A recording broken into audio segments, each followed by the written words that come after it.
అభివృద్ధి కార్యక్రమంలో భాగంగా ఇల్లు కోల్పోయిన దళిత కుటుంబాలకు ఇందిరమ్మ ఇల్లు కేటాయించాలని రామగుండం మాజీ ఎమ్మెల్యే కోరకటి చందర్ దళిత హక్కుల పోరాట సమితి రాష్ట్ర నాయకులు కందుకూరి రాజరత్నం పాలకులను డిమాండ్ చేశారు. రోడ్డు వెడల్పు కార్యక్రమంలో ఇళ్లను కోల్పోయిన గోదావరికని అడ్డగుంటపల్లిలోని మాదిగల కుటుంబాలను ఆదివారం మాజీ MLA Korakanti Chandar CPI senior నాయకులు కందుకూరి రాజరత్నంతో పాటు పలువురు BRS CPI Bahujan Samaj party నాయకులు పరామర్శించారు. ఈ సందర్భంగా చందర్ మాట్లాడుతూ మాస్టర్ ప్లాన్ పేరిట స్థానిక ఎమ్మెల్యే విధ్వంసం సృష్టిస్తున్నారని ఆరోపించారు. అడ్డగుంటపల్లిలోని అబ్దుల్ కలాం విగ్రహం నుండి కళ్యాణ్ నగర్ చౌరస్తా వరకు ఒక సైడు రోడ్డు పూర్తి అయ్యి 2 నెలలు కావస్తున్నా కావలసుకునే నిరుపేదలైన బొంకూరి మధుతో పాటు మరో 4 కుటుంబాలకు చెందిన ఇళ్లను కూల్చివేయించడం అమానుషమని ఖండించారు.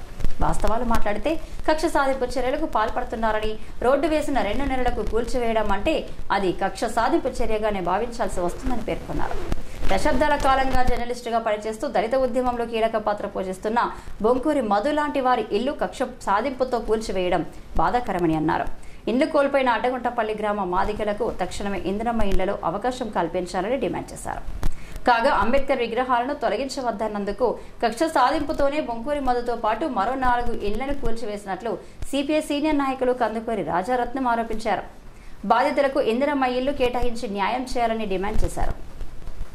మేము పలు సందర్భాలలో డిమాండ్ చేస్తూ కోరుకోవడం జరుగుతూ ఉంది.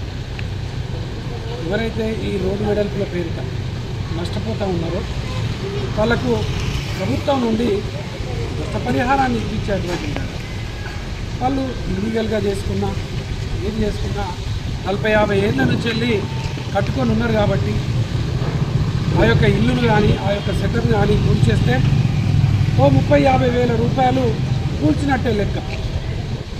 మళ్ళీ వాళ్ళు కట్టుకోవాలంటే మళ్ళీ ఒక 50,000 కనీసం కట్టుకోవడానికి ఎలాగ ఇయ్యరు, ఆ కూల్చడానికి జరిగినటువంటి నష్టం ఇచ్చినట్టయితే బాగుంటుంది. అనేక నిధులు ఉంటాయి.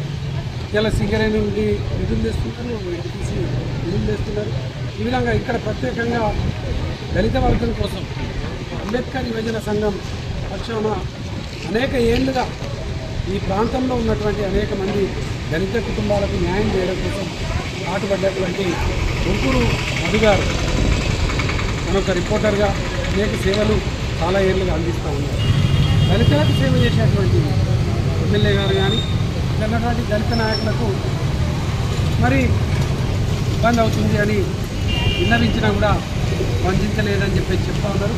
ఇప్పటికైనా తప్పకుండా దీని మీద స్పందించండి. వారికి నష్టపరిహారం వచ్చేటువంటి విధంగా ఇచ్చేటువంటి విధంగా ప్రతి ఒక్కరు కూడా ఒక సామాజిక కార్యకర్తలు ప్రతి ఒక్కరు కూడా సహకారం అందించాలి. మీరు అనేక మందికి ఇల్లు ఇస్తూ ఉన్నారు, ఇందిరమ్మ ఇల్లు ఇస్తూ ఉన్నారు. ఇందిరమ్మ ఇల్లును మన బొంకూరు మదనకు మంజూరు చేయాలి. పోయిన వాళ్ళకి ఎవరికైతే ఇళ్లకు నష్టం జరుగుతున్నటువంటి వాళ్ళకందరూ కూడా ఇందిరమ్మ ఇళ్ళ పేరిట ఇల్లు మంజూరు చేయండి. అభివృద్ధి పేరుతో అమాయకులను అసలు మామూలుగా రోడ్డు రోడ్డు చేస్తే సంతోషమే, కానీ ఎక్కడైతే ఇబ్బందికరం ఉన్నదో దానికి నష్టపరిహారం కట్టకుండా ఇళ్లను కూర్చడం అనేది సరైన విధానం కాదనేది ఈ కాంగ్రెస్ ప్రభుత్వాన్ని ఇక్కడ ఉన్న ఎమ్మెల్యేని మేము అడుగుతూ ఉన్నాం, ప్రశ్నిస్తూ ఉన్నాం. కారణం ఏంటంటే నష్టపరిహారం ఇవ్వమని చెప్తా ఉన్నాం. అభివృద్ధి చేయొద్దని అనడం లేదు, అభివృద్ధి అవసరమే ప్రజలకు. కానీ అభివృద్ధి పేరుతోటి ఆర్థికంగా నష్టం చేయడం అనేది అది ఇబ్బందికర విషయం అనేది దళిత హక్కుల పోరాట సమితి తరఫున మేము డిమాండ్ చేస్తూ ఉన్నాం. మరి ఇవాళ దళితులను డెవలప్ చేయాల్సిన బాధ్యత ఉన్న ప్రభుత్వం మరి దళితులకే అన్యాయం చేస్తే ఏం పద్ధతి అనేది ఈ యొక్క ప్రభుత్వాన్ని మేము ప్రశ్నిస్తూ ఉన్నాం. కనుక దళితులకు ఏదైతే ఇబ్బందులు అవుతూ ఉన్నాయో ఆ ఇబ్బందులను తొలగించాలని ఇక్కడ ఎమ్మెల్యేలను మేము అడుగుతూ ఉన్నాం.